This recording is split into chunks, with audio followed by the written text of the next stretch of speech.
नहीं, माई पार्वती अपने सखियों से बोलती है शिव जी के लिए कि गेहूं के पिया चल सूट झाड़ के गाड़ी चार चका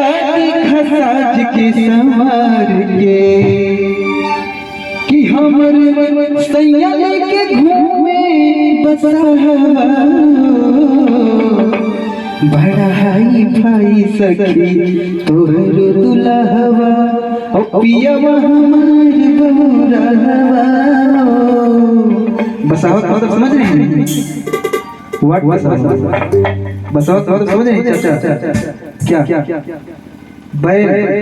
शिव जी की सवारी क्या है बैल। तो माई पार्वती अपने सखियों से बोलती है कि हमारे पति हमारे प्रिया हमें बैल से लेके घूमते हैं। तो कैसे बोलती है कि गेहूं के पिया चल सूट झाड़ के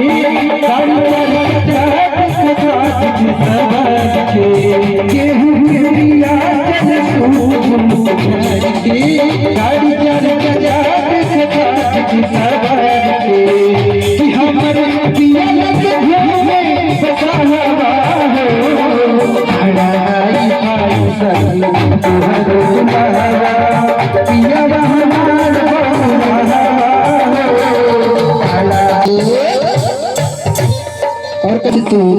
पिया झमकावे